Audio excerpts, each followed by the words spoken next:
If the college basketball season ended today, which Andy would be really silly, who would be the conference players of the year in the Power-6 conferences? Zach Edey and... You are Locked On College Basketball, part of the Locked On Podcast Network. Your team every day.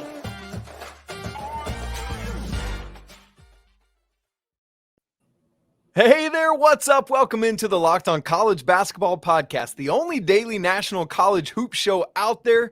We're your hosts, Andy Patton, and I'm Isaac Shade, and it's so good to be with you on a Friday to get ready for another great weekend of college basketball. We're getting into the doldrums of late January. I live in the Midwest, and my pond was frozen over this week. I'm sledding on it, Andy. It's the weirdest thing, but that's where we're at. So college basketball is our respite from all that malarkey. By the way, if you want to join us in talking college basketball all the time, come join our Discord where we're just all day long talking college basketball. It's free. The link for that is in the show notes. We'd love to have you there. Lots of everydayers in there, and you can be part of it too. This episode is brought to you by Game Time. Download the Game Time app, create an account, and use code LOCKEDON for $20 off your first purchase. Coming up on the show today, Andy, the theme of it feels like the last week and a half or so has been ranked teams going on the road to play unranked teams. We got 8 more of them this weekend. So Andy and I are going to talk about those, give you our predicted record for those 8 games.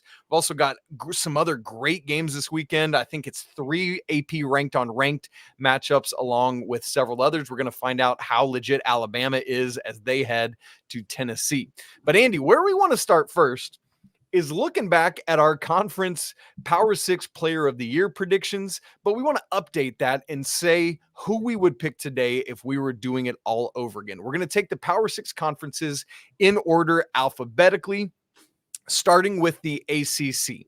Now, preseason, this was one of 2 conferences where you and I both picked the same person, and that was Mr. Kyle Filipowski from Duke. By the way, in our Andy emoji, neither of us had RJ Davis on our first team all ACC, so that was a big miss for us. Let me give you who KenPom and Torvik has currently as the top 5 in this conference, and then we'll update our pick to see if we've still got Flip or somebody else. KenPom's top 5 are Flip, RJ Davis from North Carolina, PJ Hall from Clemson, Armando Bacot from North Carolina, and Judah Mintz from Syracuse.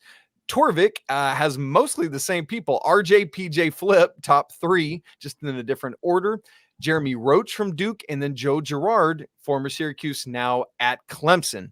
Andy, are you sticking with Kyle Filipowski, or are you getting off of the Flip train? Yeah, I'm going with RJ Davis. And I start when I'm looking at preseason or when I'm looking at in-season predictions, I basically start with looking at who is the best point guard on the best team in the conference, because that is often the person who wins the award, is up for the award in that conversation. It's obviously not always a point guard, but it's typically somebody on that best team. And as we'll notice that theme as we get through a couple of the rest of these predictions here for different conferences. But in the ACC, RJ Davis is the best player, the best guard on the best team in the conference. And he's the guy. And I think the big conversation here, and especially when you consider that we didn't have him in our first team when we made the preseason predictions, is that it was kind of unclear what Davis was going to look like without Caleb Love. That's right. And I think that was the big kind of question for North Carolina is what is this team going to look like post Caleb Love? Are the pieces they brought in going to fit together? And a huge shout out to Hubert Davis. I feel like there's a lot of coaches who struggled with roster construction this offseason, and it doesn't feel like Carolina did. They made the right moves. I know Cormac Ryan has struggled to shoot, but he fits much better alongside Davis than Love did. Harrison Ingram's a great fit, and you kind of put all those pieces together, and RJ Davis having a phenomenal season and helping this team be one of the few undefeated teams remaining in conference play. I also went with RJ Davis for this one for the exact same reasons. Best player on the best team. You talked about point guards. The last 2 ACC players of the year have been Isaiah Wong and Alondas Williams. Again, both point guards. Andy, I think Elliot Cadeau has also been really big for RJ Davis, who, by the way, Davis is now shooting 41.9% from 3, 95.7% from the free throw line, and has 11 games this season of 20 or more points. Moving over to the Big 12 preseason, I went with Hunter Dickinson. You went with Tyler Perry over at Kansas State. The current top 5 right now at KenPom is starting with Jamal Shedd, Hunter Dickinson, Kevin McCullar, Timon Lipsey, and Emmanuel Sharp. Torvik has a similar group, McCullar and Dickinson at the top, Emmanuel Miller from TCU, LJ Cryer at Houston, and then Jacoby Walter at Baylor. Isaac, I'm guessing you're not going with Tyler Perry for your pick here. Did you go with Dickinson? Did you go with somebody else in the Big 12? What's funny is I was like, man, Tyler Perry just his numbers are better than I thought they were, but I'm not sticking with him. I think he's 8th at Torvik right now. If you watch back our Big 12 preseason show, I just said, I just don't feel good about Hunter Dickinson as the player of the year. Well, listen, hand up, big time wrong on that one. Andy, I think we're kind of choosing between he and Kevin McCullar here. And I went with Dickinson, I think because it's the sexy, splashy thing. It's the numbers. It's the very overt things that voters often look at. And so I'm going to go with Hunter Dickinson here for my choice. Now, if for some reason Kansas gets picked off a couple times and like Houston's able to rise up, I really wouldn't be surprised to see it be Jamal Shedd or LJ Cryer. But I think Dickinson is the safe choice for me. Shedd had an absolutely extraordinary game on Wednesday evening, 29 points. I think he shot 75% from the field. He had 10 assists, just a monster game from him. But yeah, I'm going with McCullar. I'm sticking with Kansas, obviously not going with the point guard here. No disrespect to DeJuan Harris, but it feels like it's a two-man race between Dickinson and McCullar, especially if Kansas stays in that conversation. And I think it's really close. McCullar is, as of right now, averaging slightly more points. But other than that, Dickinson's better field goal percentage, obviously more rebounds, blocking a lot of shots. Like they're both having really, really good seasons. And I think it could go either way, but I'm leaning McCullar. I think he's got a lot of juice with how his season has gone so far as kind of their veteran leader. And I think I wouldn't surprise me if he got it. But to me, it feels like it's gonna be one of those two guys. Yeah, it's a great call. The only thing would be is if they split the vote and then it's somebody else. Same thing with like going back to RJ Davis and Armando Bacot or something. All right, Andy, next up alphabetically is the Big East. Preseason, you picked Tyler Kolek, the reigning Big East player of the year, and I went with Tristan Newton coming off of being the leading scorer in the national championship game. Current top 5 at KenPom is Tristan Newton, followed by Baylor Shireman from Creighton, then Tyler Kolek, Kadari Richmond from Seton Hall, and Devin Carter from Providence, who's taken on a bigger role now following some injuries. At Torvik, Cam Spencer is actually number 1, followed by Joel Soriano, from St. John's, Ryan Kalkbrenner from Creighton, Alex Caravan from UConn, and then Shireman as well. Andy, are you sticking? Is Tyler Kolek going to win this back-to-back, or are you shifting your tune? First of all, weird that KenPom and Torvik have almost entirely different lists. Is there anybody like that Shireman won? Yeah. That is not who I'm going with, though. I do like Baylor Shireman, but I'm gonna go with Newton. I'm gonna switch over to your pick again. I kind of alluded to it with the best point guard on the best, or the point guard on the best team in the conference, and that is the case with Newton. He's averaging 15, 6, and 6. I mean, that's just ridiculous. He's a walking triple-double waiting to happen. I know he's not the most efficient scorer. In fact, his efficiency numbers have actually dropped a little bit from last year, but he's putting up really, really good counting stats. UConn is clearly the best team in this conference, one of the best two teams in college basketball, and I think he's going to be the one taking home this award, assuming UConn doesn't stumble in a big way in the Big East. Yeah, I'm sticking with it, especially now that Donovan Clingan is back. He came back on Wednesday night, and no need to relitigate it anymore. Tristan Newton's the pick. Yeah, this one's probably going to be the quickest one here as we get into the Big Ten Conference preseason. We both picked Zach Edey. KenPom and Torvik both have Edey first in their rankings right now. For KenPom, the rest of the list is Tyson Walker, Michigan State, Jameer Young, Terrence Shannon Jr., and Boo Buie. Ooh. For Torvik, it is Edey, followed by Shannon Jr., followed by Bruce Thornton, followed by Jameer Young, and then Stephen Krall at Wisconsin. I'm sticking with Edey. I don't think there's really any argument to not pick Edey unless you have something up your sleeve that I'm not prepared for. No, Andy, I'm going to go with the very bold prediction here and say that Zach Edey wins the National Player of the Year, but not that. No, I'm just kidding. Of course, Zach Edey. Let's go to the Pac-12.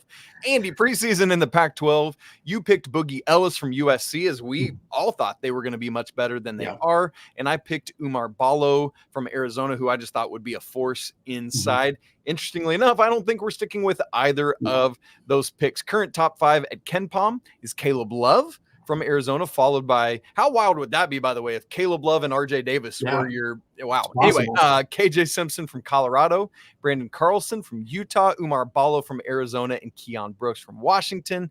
At Torvik, you've got Simpson, Jalen Tyson, Boogie Ellis, Keon Brooks, and Isaac Jones from Wazoo. Andy, are you sticking with Boogie Ellis? I don't think so, given how USC is going. Yeah, I love Boogie Ellis, and honestly, he's putting up really big numbers, but no, he's not the guy. I'm going with KJ Simpson. It was close between Simpson and Love. I think there's a strong argument for either of them. Love, not super efficient. I know Tristan Newton was my pick despite that, but I think he fits a little bit better than Love. Simpson has just been fantastic this year. It'll be interesting to see now that Colorado's back at full health, what that does to Simpson's productivity, to his numbers. I think in order for Simpson to win this, Colorado needs to bump up a little bit. They've kind of been inconsistent. And if they can jump into that conversation where they are the second or even third, maybe even fourth best team in the conference, if they're, as long as they're top four and Simpson produces at the level he's currently at, I think he's the one who takes on this award. Yeah, I think you brought up the two questions that I would have to. I'm also picking Simpson. Andy, I listed out all these comparisons to him and Caleb Love. I'm not going to run through it because of time, but just folks know that in the majority of statistical categories that the voters are looking at, Simpson has the edge on Love. But yeah, with De Silva and Cody Williams both back healthy now, is that a good thing or bad thing for KJ Simpson's productivity? And will Colorado continue to be good enough for him to get the nod?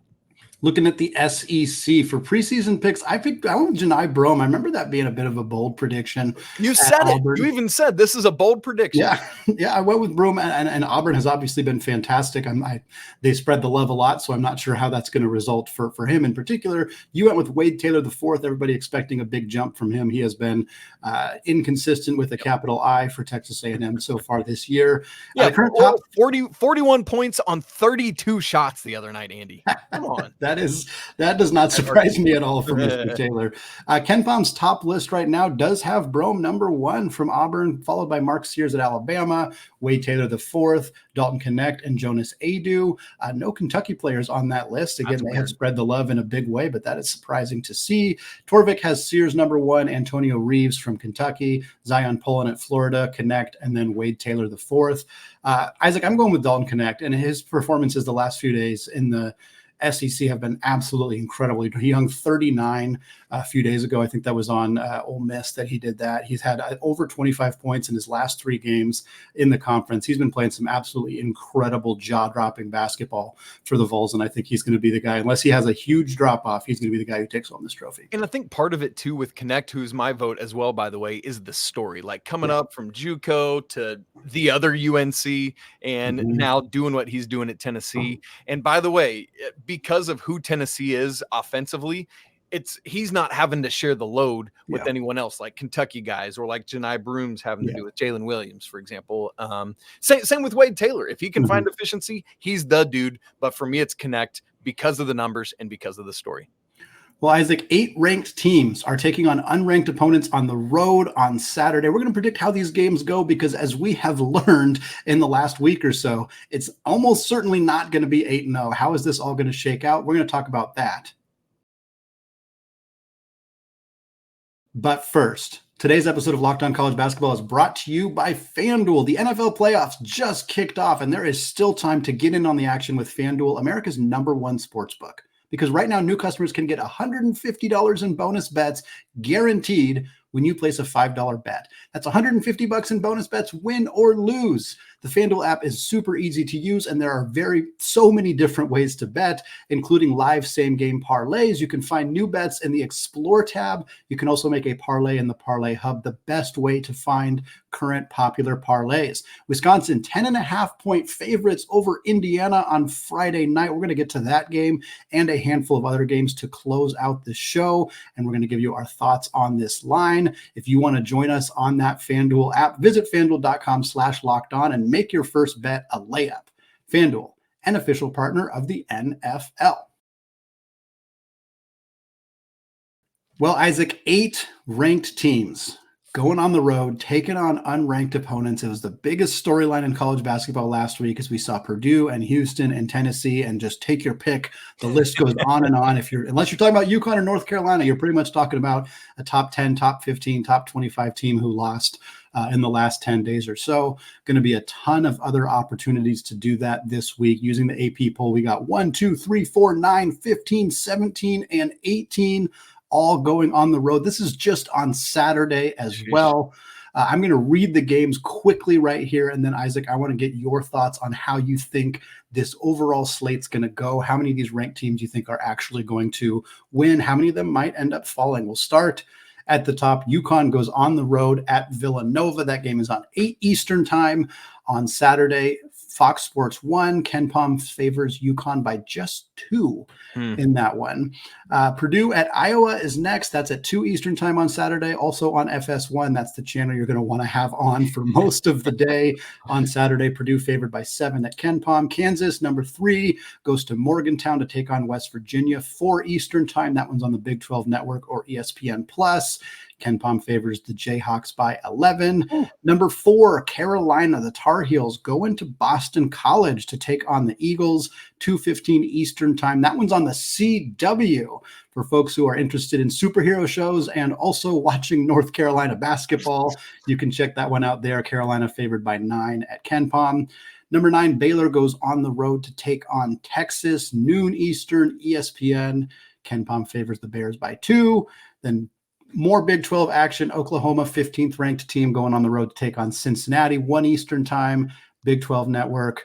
Cincinnati by 3. The first time I think we got an unranked team who was actually favored in that matchup. Then we close it out with a couple Big East teams. Number 17, Marquette at St. John's. Marquette favored by 1. That one's at noon Eastern on Fox. And then Creighton at Seton Hall taking on Shaheen Holloway's squad, also at noon Eastern time on FS1. Creighton favored there by 2. So 7 of the 8 ranked teams are favored. Again, this is using Ken Pom. We don't have the FanDuel lines as we're recording this right now. But according to Ken Pom, 7 of those teams are favored. Isaac, do you think that ranked teams are going 7-1, or how do you think that this is going to shake out on Saturday? There's not a snowball's chance in heck that that's happening going 7-1. Although, Andy, as I've predicted the games, I went through each one and kind of picked who I thought would win and why. I do have all these ranked teams with a winning record overall. I sorted it out to 5-3.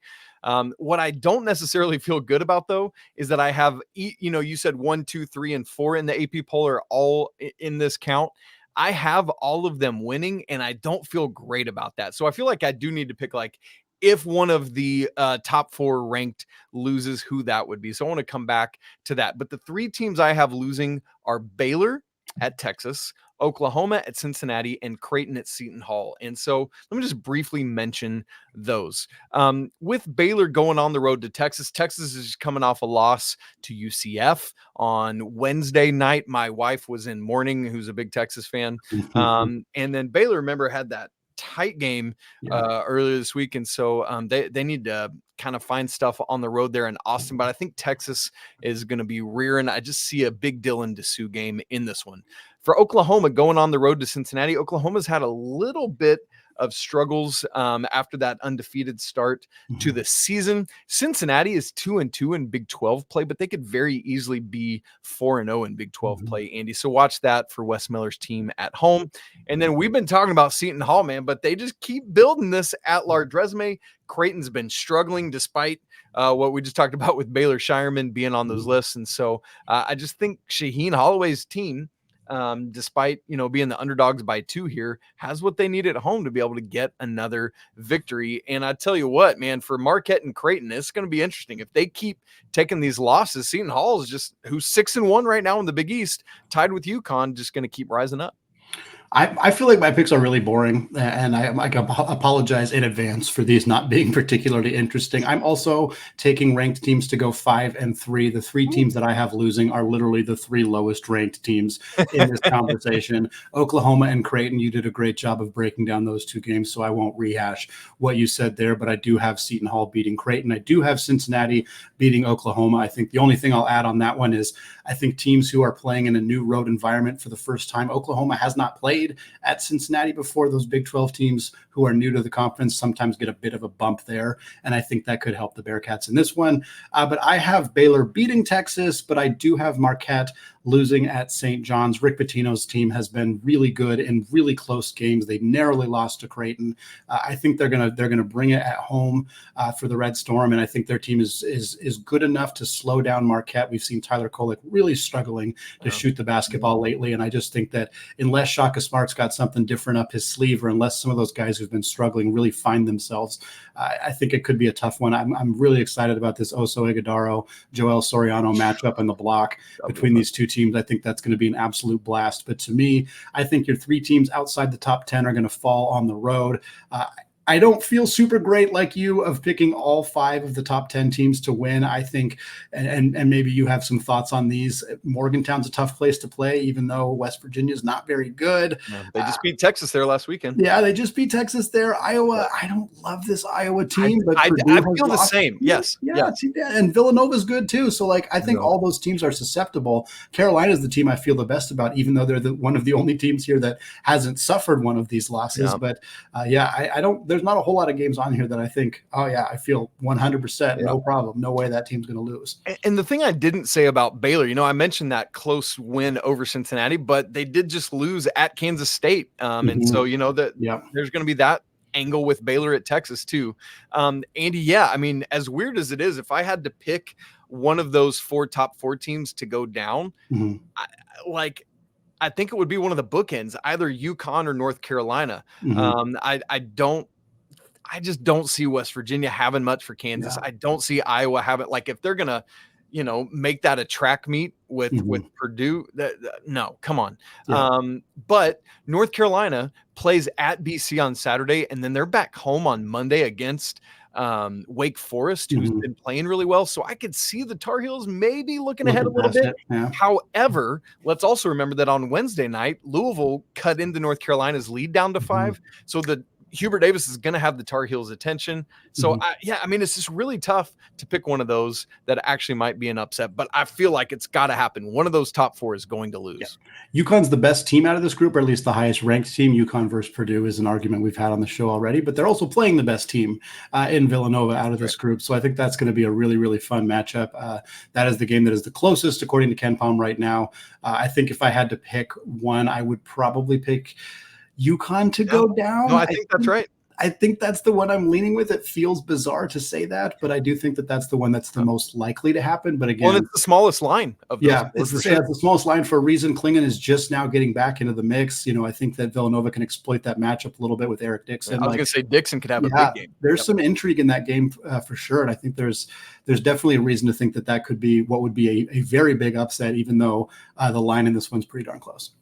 Well, Andy, another of the top teams in the nation is the Tennessee Volunteers. We talked about Dalton Connect's ridiculousness earlier, but they are hosting Alabama on Saturday, who's one of the only 4 remaining Power-6 conference teams undefeated in conference play. Can Tennessee break that streak? Will Auburn hand Ole Miss a second streak loss and keep their own undefeated conference record intact? We've got that and more to preview the weekend in just a second.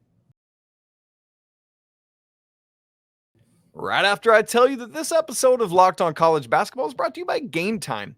Hey, one of your New Year's resolutions should be to go check out all the great sporting events all around you, theater, concerts, and more. Thankfully, to help you get tickets for those, there's an app called Game Time, the fast and easy way to help you get those last-minute tickets you need. They've got killer last-minute deals, all-in prices, views from your seat, and a best price guarantee.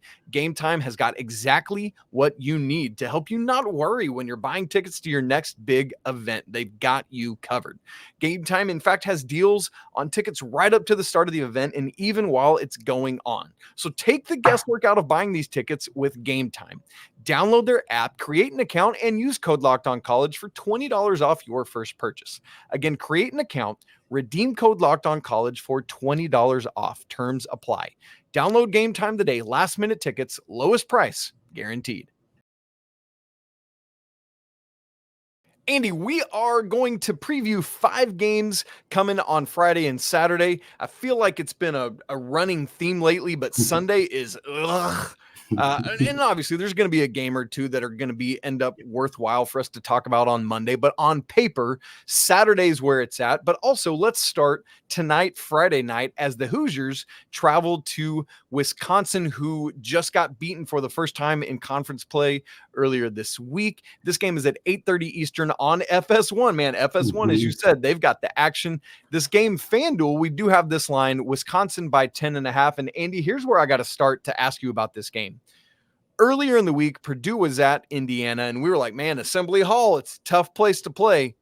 Zach Edey and his teammates laughed in the face of all that. Great games from not only Zach Edey, but also Fletcher Lawyer and also Lance Jones helping Purdue just boat race Indiana. Can the Hoosiers respond? Yeah, that's the question. That's the question, because Indiana's in the midst of a really tough stretch of games right now. They got Illinois after this, and I just did a show recently with Jacob Goins, the host of Locked On Hoosiers. Fantastic show for anybody out there looking for more of a local angle on the Hoosiers in the Big Ten. But I was shocked to find out while recording that show, looking on KenPom, Indiana is not favored in a single remaining game, not one. They're expected to lose every single game left. Again, according to one of them has just flipped, Andy. Did they flip the Penn State one? Yes. That makes sense. I don't think Indiana's going to get swept by Penn State, which is how KenPom had that predicted. But yeah, the question for Indiana is they can't go 0-3 in this stretch. I mean, they can, and they frankly might, but the calls for Mike Woodson's job are going to be at a fever pitch. If they go 0-3 against Illinois, Wisconsin, and Purdue, they already got beat quite badly by Purdue. Wisconsin is also kind of pissed off right now after losing to Penn State, knowing they were on the cusp of being a top 10 team. So I think these are two teams that really need a win, two teams that are going to be fighting really hard for a win. For me, the Stephen Krall matchup with Kalel Ware and Malik Renault and how that shakes out is going to be a big storyline for this game. But I like Wisconsin's guards a little bit better, and I think ultimately that's going to be the story in why the Badgers take a victory. I'm not sure they're going to cover 10.5. That's a pretty big spread for Wisconsin. I'd probably take Indiana to cover the spread, but I'm taking Wisconsin to win the game. And folks, here's what you need to know about Wisconsin. If you think this is your grandmother's Wisconsin team where it's like Bo Ryan defense all the time and no offense, let me remind you that Wisconsin at KenPom is ranked 38th in defensive efficiency, but Andy, 6th in offensive efficiency. So this team is doing it on the offensive end. And by the way, don't forget, they still have a 1-game lead over Purdue in the Big Ten play, along with Northwestern and Illinois, who also have 2 losses. So Wisconsin trying to keep a hold of the top of the conference. And I think I'm with you. They're going to do it, but they won't cover.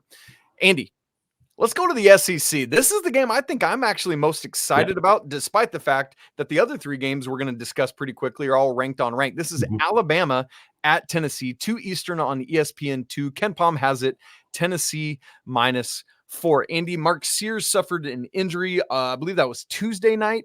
Last I haven't heard an update recently, but Coach Oates thought that Sears would be available for this game. I hope so, because you want to see all the best players in the game. But ultimately, Dalton Knecht, as we said earlier, is just rolling right now. I don't think there's any reason to think that won't happen, in particular because Alabama's defense is 65th ranked at KenPom, despite that #1 offensive ranking. Yeah, that's my thought here too. Knecht has scored 25 plus points in 3 straight games, and he's played defenses better than Alabama's. I mean, he could score 45 in this game. If Mark Sears is not playing in particular, that's a huge, huge downside for Alabama. We already saw Tennessee have no problem playing a previously undefeated team in Ole Miss. They beat the tar out of them a few weeks ago.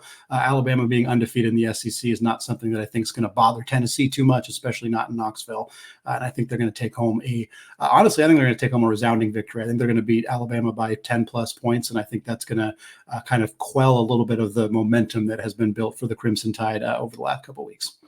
Andy, we're running a little bit short on time, so let's get to these 3 ranked on ranked matchups. I'm going to mention each one of them, and let's just give quick takes on each of them. Iowa State, number 24, in the AP poll, at number 19, TCU, 2 p.m. Eastern on ESPNU. KenPom has it TCU -1. 20, BYU at 25, Texas Tech, who just took their first conference loss on Wednesday night. 6 Eastern on ESPN2. KenPom has it BYU -2. And finally, 22, Ole Miss at number 13, Auburn, 8:30 Eastern on SEC Network. KenPom has this one, Auburn by 14. Andy, good grief, 2 touchdowns for the Tigers in that one.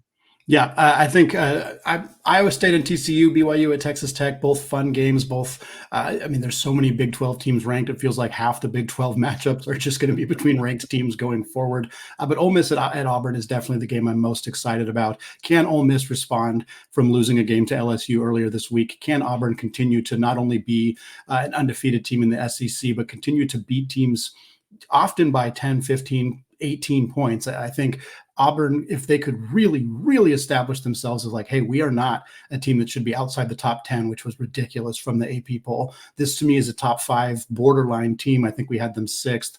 And I think they have the opportunity to show it in a major way by taking care of business against an Ole Miss team that is good, but is stumbling a little bit right now. Yeah, especially because we've talked about, and I was actually just talking a little bit earlier today with Zach Blackerby, the host of Locked On Auburn, about how at this point we view Tennessee and Kentucky as a slight tier above Auburn, but then a bigger gap from Auburn on down to the rest of the conference.